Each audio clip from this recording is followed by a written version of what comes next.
All right, high school part two for the life of Solomon. We're just gonna pick up where we left off. Um, Hopefully, you watched the last video. You took some notes. So, talking about the Queen of Sheba, she just showed up to talk to Solomon because everything that she had heard about Solomon was too good to be true. To have someone who was this great just seemed impossible. Talked about the importance of having a testimony that when people hear about us or see the way that we live our lives for God, that they ought to scratch their heads and be like, that's not normal. That's too good to be true. You know, what do you mean joy in the midst of trials or peace in the midst of suffering? Like that's not normal. And yet we ought to have that type of testimony with the world.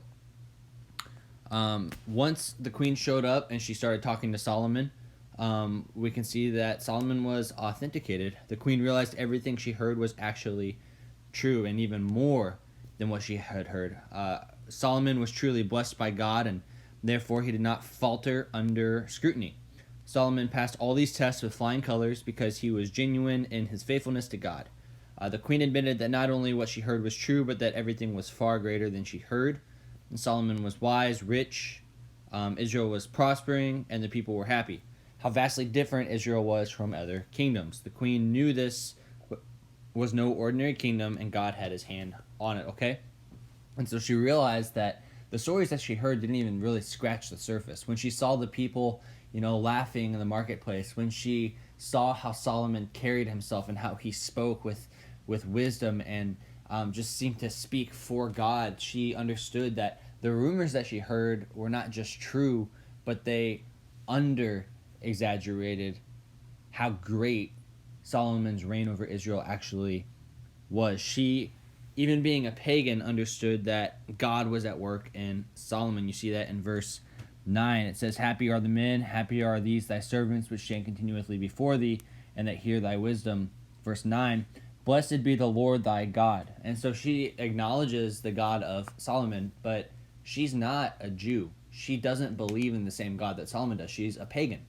And so for her to see the testimony that Solomon have be great enough that she's willing to acknowledge Solomon's God before him, we can see that this was a really powerful testimony.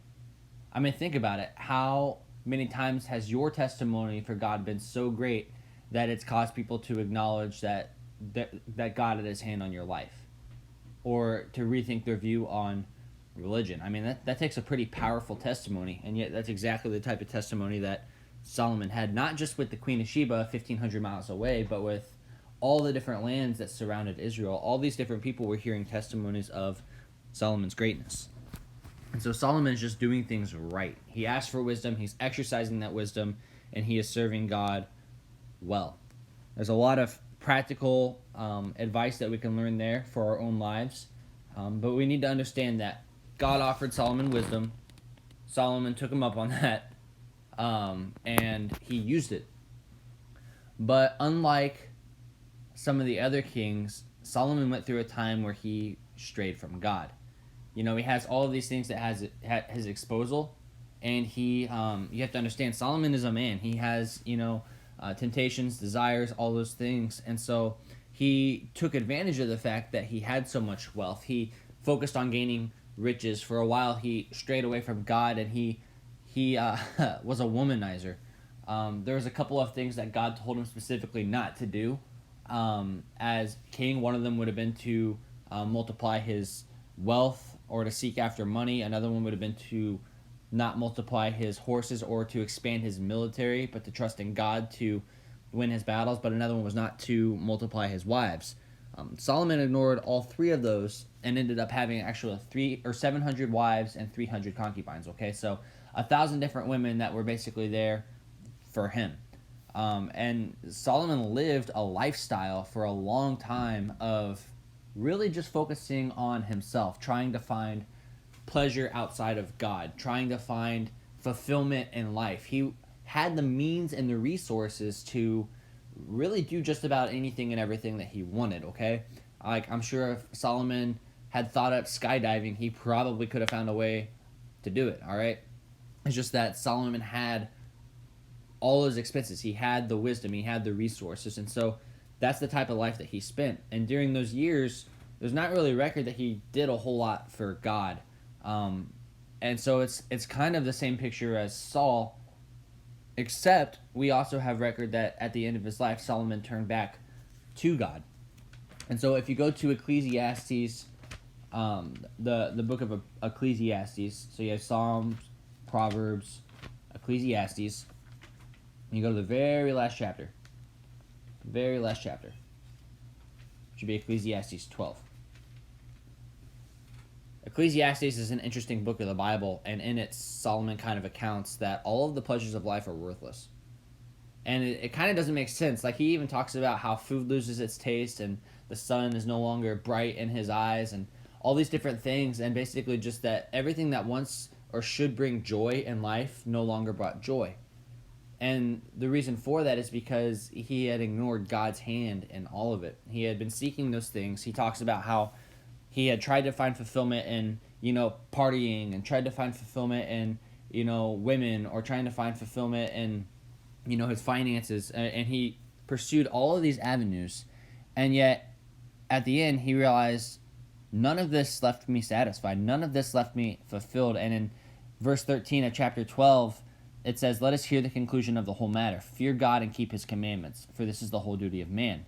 And so in this, he kind of sums up the purpose for life. He basically says, respect or fear God and be obedient to his word. And when you have a proper understanding of who God is and you're being obedient to his word, that's where you're going to find fulfillment in life. You're not going to find it by, being top dog CEO of some company if it's not what God wants for you. But that being said, you may work some job for barely more than minimum wage for years, but it's right where God wants you, and in that you'll be so fulfilled. Because when you seek God's will for your life and you're obedient to it, you're more fulfilled than anything in life could possibly make you. And Solomon was trying to help everyone understand this, and this is coming from a guy who spent his entire life trying to pursue fulfillment outside of God, and at the end of his life he said, it can't be done. Some people think if I just had this much money, I would be happy. Or, if our house had an extra bedroom and I didn't have to share it with my sibling, then I could be happy. Or, if I had the newest iPhone or the nicest gaming system, then I would be, more happy. But if you're looking to those things for just enjoyment, that's one thing. But when you're looking to those material possessions for your fulfillment in life or to boost your status, then you're going to be left wanting. Because ultimately your fulfillment, your satisfaction is only going to be found in God. And so here, the wisest man who's ever lived in the entire world sums up the end of his life. After living for God, after straying from God, and then getting back with God, this is his one piece of advice, is listen, just know who God is and be obedient to him, okay? That's it. That's it. Because he understood that one piece of advice could change the course of your life. If you wake up tomorrow with the mindset and the burden in your life that you are going to seek God's will and you're going to be obedient to him, that'll change the course of the rest of your life. If you continue to follow that every single day, and even the times that you do stray, if you come back to God and you say, okay, God, I was lazy yesterday, or God, I sinned last night and I did things I shouldn't have done, you can get back on course and say, okay, God, I want to accomplish more. What is your life for me? I know who you are. I want to respect you as my God. I want to be obedient to your word. Solomon made that decision to get right with God at the end of his life. You may need to make that decision right now. I mean, you could pause the video, you could wait, but you need to, if you have something that you know is right, or you've drifted and you've tried to find that fulfillment outside of God, then you have a responsibility and also a privilege to be able to fall on your face before God in prayer, ask him to forgive you of those things, and to work on keeping those commandments, fearing God, keeping his commandments, walking humbly in accordance with his word day after day after day. Solomon said, hey, that's where you're going to find the most fulfillment in your life. Now, how crazy is it that a lot of people spend their whole lives looking for fulfillment outside of God? Alcohol, drugs, sexual immorality, power, money, all these different things, people try to find fulfillment. It can't be done. Advice from the wisest man who's ever lived, way wiser than I am. But that's his advice all the same. And so Solomon is a really unique king in that you see kind of his backsliding, but you also see his return to his relationship with God, and you can see Honestly, if you read through the book of Ecclesiastes, you can see him even wrestling emotionally with, man, I looked for fulfillment in all these stupid, idiotic places, and at the end of my life, I realized it's right here. All you got to do is just serve God, know who He is, keep His commandments. That's the whole duty of man. And so, my hope and my prayer is that this is a challenge to you. Like, I know this is a school assignment, but at the same time, like, it's still the Bible and it's still applicable. And at least those of you who are in the teen class, maybe it's me just feeling like burdened because I haven't been able to talk to you in this way in a while. But you need to understand that God has a plan for each and every one of you. And you have the responsibility to decide if you're going to see that plan through. At the end of your life, you will have no excuse when you stand before God. You can't say, oh, I didn't have enough money to serve you, God. Or I would have done more for you, God, but I didn't have, a good enough job. Or, I couldn't afford it, or I didn't have the time. No. God's giving you exactly what you need to serve Him. God has an individual will for you, and you have a responsibility to say, okay, I'm going to follow it. And so I hope looking briefly at the life of Solomon was a blessing. I hope it was a challenge. Just a couple of takeaways. Focus on your testimony. Understand that the way that you live, the way that you talk, it can have an impact on pagan people from all around, from near and far. Okay, you have that ability. You have that power. Solomon had that. But you also need to understand that ultimately you're only going to find fulfillment in life. Not just enjoyment, fulfillment. There's a difference there. But you're only going to find fulfillment through knowing who God is, keeping His commandments. That's the whole duty. That is the number one responsibility you have in life.